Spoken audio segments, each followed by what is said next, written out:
Армысыздар, құрметті қазақ елі, сіздерді өз арнамда көргеніме қуаныштымын. Кешегі жариялаған видеоға байланысты қаншама жүздеген, неше білмеймін қанша пікір жазылған. Енді біреулеріңіз жақтап жатырсыздар, біреулеріңіз даттап жатырсыздар. Яғни Тоқаев не үшін Ресей жеңілмейді деді әскери тұрғыдан.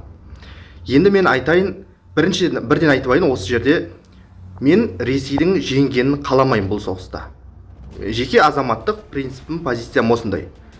Украинаға іштей тілекшімін, шындап келген кезде. Ресейдің бұл соғыста жеңгені Қазақстан үшін де тиімсіз. Менің ойым осындай. Енді айтайын, не үшін мен Тоқаевты кеше жаңағыдай оны айтқан пікірі дұрыс деп оны қолдадым. Неге Тоқаевқа қолдау білдірдім? Осын түсіндірейін. Біріншіден, Батыс Еуропа мемлекеттері үшін, жалпы Еуропа мемлекеттері үшін және Америка құрама штаттары үшін, Қазақстан болсын, Орталық Азия мемлекеттерінің қайсы бірі болсын, бұл соғысқа соларды араластыру арқылы Ресейді әлсірету олар үшін тиімді. Яғни бізді алдыңғы қатарға ығыстырып тастап, былайша айтқанда, алдыңғы фронтта біз шайқасады екенбізде, олар тек артта бақылап қана отырады. Көрермен, көріп отырсыздар ма? Олар мүмкін максималды түрде бізге қару-жарақ анау-мынау береміз деп уәде беру мүмкін. Бірақ адамның өмірінен қару-жарақ маңызды емес қой. Біріншіден бұл осындай. Мысалы болады ғой, бір салфетка, одноразовый стакандарды бір рет қолданасың, лақтырып тастайсың ғой мысалы. Керек емес. Олардың ұстанып отырған саясаты да осындай. Оларға дәл қазір біз, Қазақстан болсын, Өзбекстан болсын, олар Өзбекстан, мына Қырғызстандарға көп айтып жатқан жоқ. Не үшін Қазақстанға қадалып қалғандарын түсінбеймін олардың. Не үшін Қазақстанға мына Шольц та келді, Путин да келді, тағы кімдер бар? Мына Еуропаның саясаткерлері қаншамасы келіп жатыр, премьер-министрлері бар олардың арасында, сыртқы істер министрлері бар. Не үшін Қазақстанға қадалып қалды?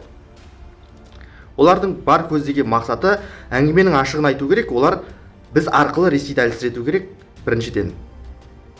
Яғни бізді ысырып тастау арқылы. Жаңа айттым ғой, олар бізді қолданбақшы шындап келген кезде. Әңгіменің ашығы осы.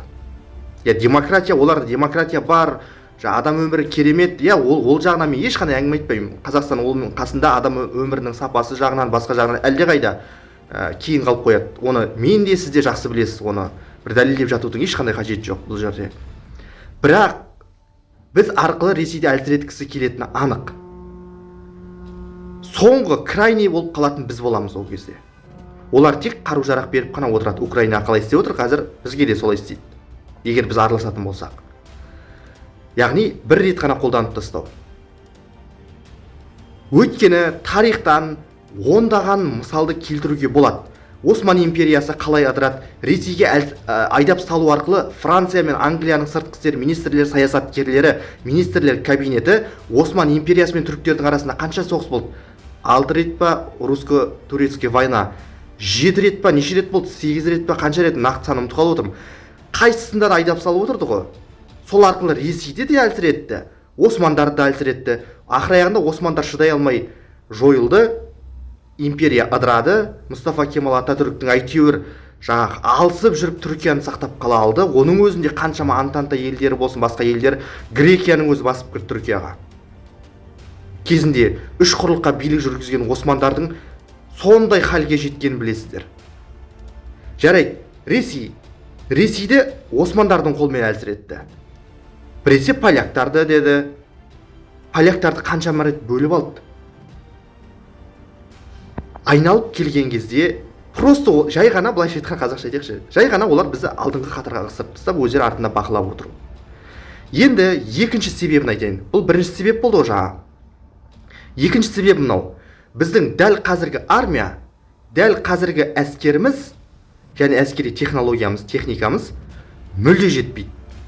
Ойыншық болып қалады шындап келгенде. Ойлап қараңыздаршы, мына Абай облысында, Шығыс Қазақстанда өрт болған кезде, орман өртеніп жатты. Сол кезде не істедік? Айналайын-ау, әскер тұрмақ, шетелдегі басқыншыға жауап бермек тұрмақ, орманның өртін сөндіру үшін өрт сөндірушілердің қолында перчатка да жоқ болды ғой ақыр аяғында. Аяқ киімдер киген, аяқ киімдер мына нелері бар ғой, мына өрт сөндірушілердің киетін аяқ киімдерінің шлөпкімен жүрген жағдайлар тіпті мына енді айта алмаймын. Енді өрт болған кезде сол кездегі Тоқаев анда мында шапқылап жүрді сол кезде, көрдіңіздер. Халық бірігейік деп, халық қаншама халық жылу жинап кетті. Су тасқыны болған кезде. Сол кезде комментарийлерді оқып қараңыздаршы, әлеуметтік желіде соны халық жазып жатыр ғой. Енді мысалы барып Тоқаев келіп комментарий жазып отырған жоқ, ол жерге барып или там Карин келіп, жаңағы Бектенов отырып TikTokқа, Instagramға келіп, YouTubeқа келіп комментарий жазып отырған олар емес, қарапайым халық жазып жатыр. Сол кезде не деп жазып жатыр комментарийде қаншама адам. Бізге сырттан жаудың керегі жоқ басып кіретін. Біз онсыз да өз-өзімізден суға кетіп жатырмыз деп жазды ғой. Жаздыңыздар ғой, ол өтірік емес, ол шындық қой. Мәселеге тура қарайықшы. Бізге сырттан басқыншы керек па осындай жағдайда? Тып-тыныш отырған жерде барып Украина мен Ресейдің арасына қақтығысқа барып мұрнымызды соғудың қандай қажеттілігі бар бұл жерде? Сол шындап келген кезде сондай комментарий жазып, аттандап, халықты арандататындар шындап келгенде өздері солай соғысқа бармайды шындап келгенде. Тек айдап салу, арандату жұмыстары. Егер шынымен жаны ашып баратса, Украина мен Ресейдің арасына бар, өздері қатыса берсін. Қатысып жатқандар бар ғой Қазақстанның арасына қаншамасы. Оны алдыңғы видеоларда да мен жарияладым, Батыс Қазақстан облысының Орал жақтың Ақжайықтың жерінде мекендеген адам өзінің жұмыстарын бүкілін шаруасын тастап, сол Ресейді қолдаймын деп, сол Ресейдің жағында шайқасты, соғыста қаза тапты деген сияқты. Ол қаншама жағдайлар бар, ондай болып жатқан, оның беті арман. Бірақ менің айтайын дегенім бұл жерде дәл қазіргі армия бұл сыртқы басқыншыларға қарсы немесе өз еркімізбен соғыс ашуға мүлде жарамайды. Гарантия болған, гарант. Сырттан басқыншы келсе қорғана алатын шығармыз, бірақ өз еркімізбен мынадай жаңағыдай килігіп, глобальный конфликтқа килігіп барып, жаңағыдай араласатындай жағдайда емеспіз. Өзіміздің жағдайымызды реттеп алайық бірінші. Жарайды, тіпті мына жылу электр станцияларымыздың тозғандығы сонша Екібастұз қаласы білесіздер ғой, қақаған қыстың ызғарында Сарыарқаның сарайазында қалып қойды ғой. Қақаған қыстың ызғарында бүрсеңдеп далада қалды ғой, түгел қала қатып мұзға. Жылу жинадық қой біз сол кезде де, халық болып сол кезде. Егер шынымен де жаңағыдай қатты бір әлде жаңағыдай қалай халық саны соншалықты артылып бір жаңағы адамдарыңызды далаға тастай алмай отырсыздар ма? Соғысқа арандататындай. Түсінбеймін. Тағы бір жағдай дейтін әскердегі жемқорлық. Бізге соғысқа кірмей-ақ армияға кеткен қаншама адам 12 мүшесі сап-сау кетіп, сол мәйіт болып қайтып келіп жатыр ғой, қаншама отбасыға қаралы хабар болып, бетарман.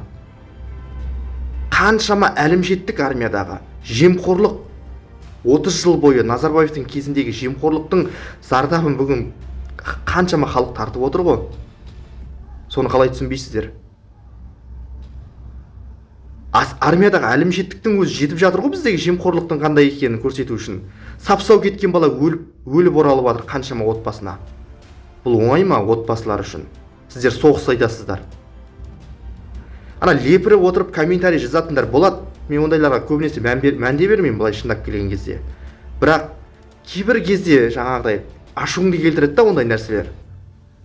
Шындап келгенде сол комментарий жазып отырған тағы да айтамын, оларға түк қызық емес, ол тек просто сондай эмоциямен болсын, кейбіреулер біреудің сөзіне еріп жазады ондай нәрселерді шындап келгенде. Тағы да мысал айтайын армиядан. Мен өзім армияға барған адаммын. Армияда болған кезде бізге мына полигонда траншеяда отырып жатып соғысу, окоп қазып соғысуды үйретіп жүр. Ойлап қараңыздар, траншеяда соғысу, окоп қазып соғысу қай ғасырдағы соғыстың тактикасы? Қазір танк түгіл, жаңағыдай алысқа атып түсіретін зымырандар түгіл, ұшқышсыз ұшақтар, дрондар арқылы шабуылдау технологияны жетілген соншалық. Ал мына окопта, траншеяда жатып соғысу, ол қай ғасырдың? Бірінші дүниежүзілік соғыстың соғыс тәсілі ғой бұл. Мен армияда, мен сондай полигонда атқыштар, мото атқыштар несінде болдым. Бізге сондай тактикаларды үйретті.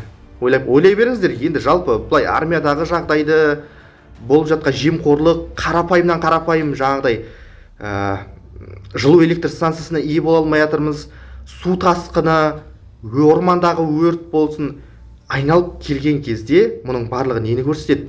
Бізге әлі күш жинау керек. Дәл қазір уақыты емес.